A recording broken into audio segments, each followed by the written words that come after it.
What's going on, y'all? We're back, and of course, just wanted to let you know real quick, even though it may not seem like it, I am putting forth an effort to post this, but I'm not going to lie to you, it's kind of rough for me right now.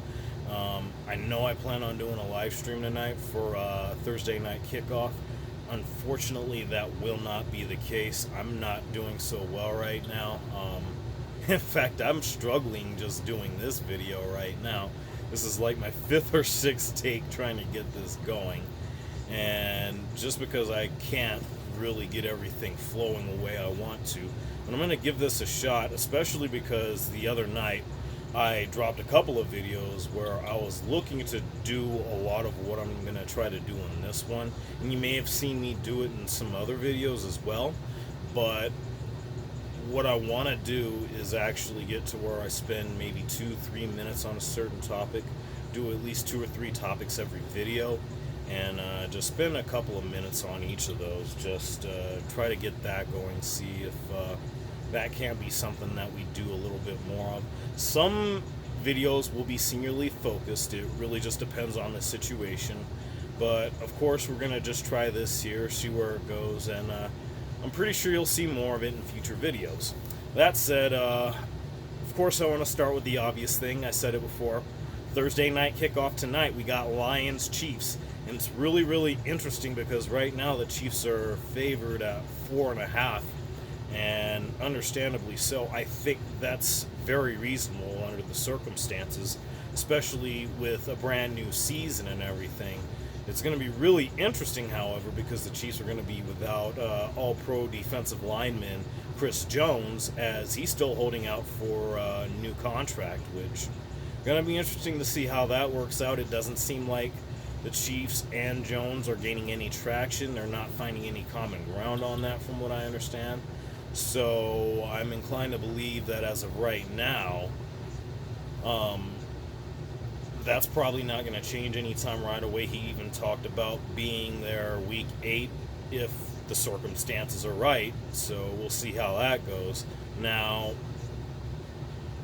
I think that's going to be huge defensively because that guy is their literal anchor on that defense. And I can't imagine a situation where, at the very least, you're going to have guys that are going to step up. But you had a lot of guys leave too, namely Frank Clark, who was very instrumental in that defense being as successful as they have been in recent years. And I can't really say it any other way besides, that's got to be really, really difficult to work around that. I know Steve Spagnuolo is a hell of a coordinator, but it's going to be interesting to see how he goes about business, especially with the Lions coming in. We're going to look to prove a point after the season that they had last year. And just the way that they climbed out of the hole that they were in, very nearly made the playoffs, but needed help, didn't quite get it, so they basically played spoiler for the Packers on the Sunday night finale. That being said, of course, another issue that I feel like could be detrimental for the Chiefs is the status of one Travis Kelce. And I guess he hyperextended his knee or some part of his leg. I keep forgetting what that is. Again, I'm not doing so hot, so you'll have to excuse me if I'm not as sharp on some of these details as I normally am. But for that to be the case, I gotta acknowledge that Patrick Mahomes, along with Andy Reid, have combined as arguably, I would say, the greatest quarterback-coach duo or coach-quarterback duo,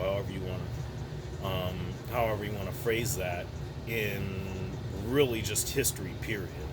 And I feel like they'll be all right as a result of that. I'm going to go with the Chiefs, but again, I mentioned that the Lions are 4.5-point dogs. I feel like they'll have a really good shot at covering, and I'm almost inclined to say that they're going to, especially if Travis Kelce isn't available.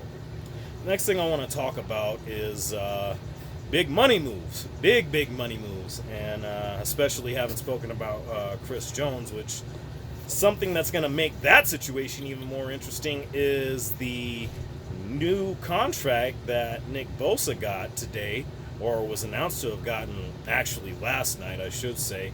up to 170 or 70, 175 million, I believe. 122 guaranteed, and I believe 50 of it was signing bonuses.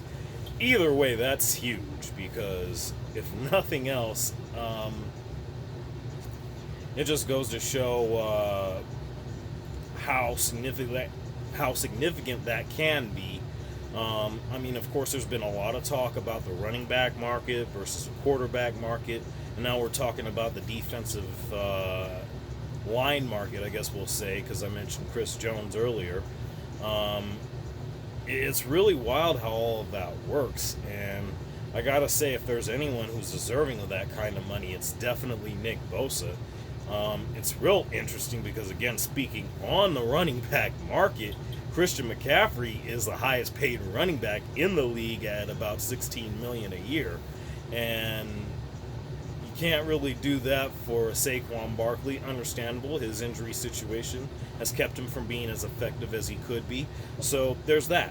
And then there's the matter of course, the situation in Indy with Jonathan Taylor. I believe Josh Jacobs in Vegas. I don't know why I still want to call them Oakland, but that's still a thing for me. That's just where it gets really, really tricky as far as that's concerned. But again, just focusing on Nick Bosa, he deserves it. And I feel like, and it was talked about earlier today, the 49ers without Bosa are a really solid defensive team. But Bosa is definitely a game changer. And without him, it's going to make a huge difference. It's going to be akin to how not having an effective quarterback in the NFC Championship game was affecting the 49ers. I mean, not having Nick Bosa would affect them in the same way, but only on the defensive side. All the same, though, I got to say congratulations to Nick and continued success on that. From one defensive player to another, and this is a little bit more serious of a subject here, and I'm going to preface everything I said. I'm not as sharp on details right now, and I don't have a whole lot of information, but I wanted to talk a little bit about Chandler Jones. And it's interesting, I also mentioned Josh Jacobs in the same vein just now. I hate going into Broncos type stuff here with this, but this is reason enough for me to believe there's no reason we shouldn't win this game on Sunday. I mean, it's just insane that we've been losing to them the last 3 or 4 years or however long it's been, and yet they have been in the disarray they've been in, and it's just been incredibly obvious how bad that's been. Now we're at a point to where they haven't heard anything from a Josh Jacobs, again, going back to that, and the running back market. And now you got a situation where Jimmy Garoppolo barely is held up enough to where Josh McDaniels has named him the actual starter for the team. And now you got this situation with Chandler Jones, who the Raiders sent a crisis team to his house. A crisis team. I mean, I'm not really sure what to say on that, but my initial reaction to this is just,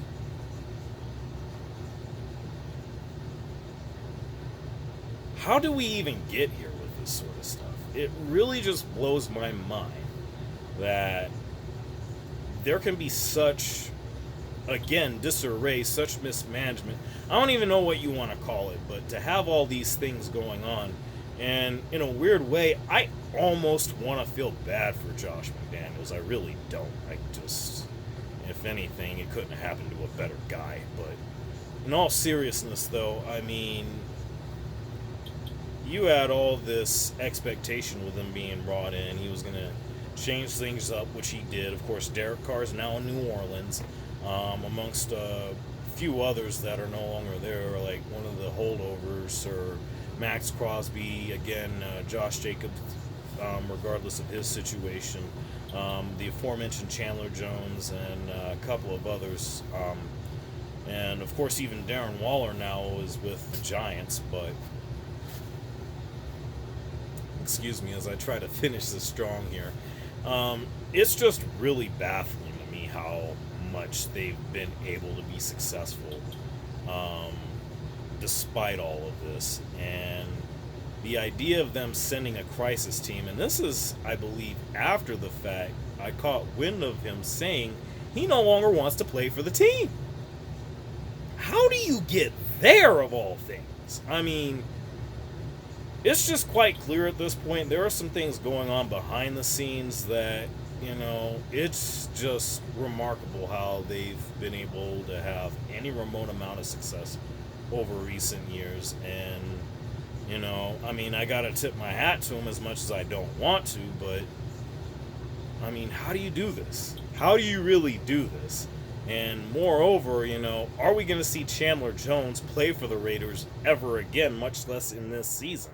It's not looking very good, but I would say that there's always that chance, because for him to draw any sort of demand as far as perhaps a trade or whatever the case may be, maybe they release him or whatever the case may be. Either way, if he's really about to be up out of there, I mean, I kind of figure he might want to be on the field. He is a bit of an aging star of sorts in the league.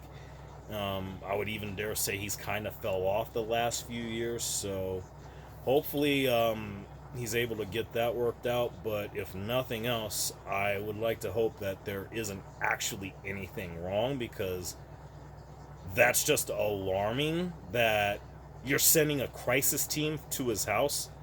And I'm not even sure if he's even having any kind of a crisis at all.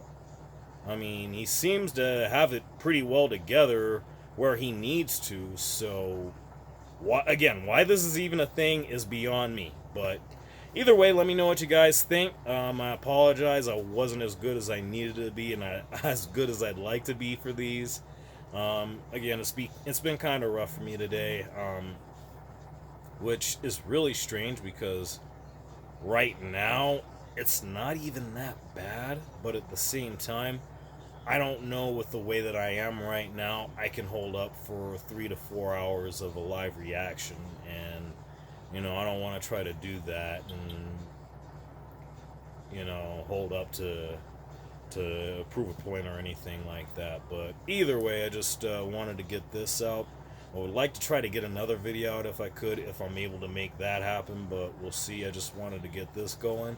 I wasn't going to let this stop me from keeping what I said going every other day. Date uploads every other day. But that being said, yeah, let me know what you think on those things. The situation with, the game tonight, the San Francisco situation, the whole Raiders Chandler Jones thing, or anything else you want to talk about, drop it down below. You know what it is. Like, share, subscribe. I'll get at y'all later.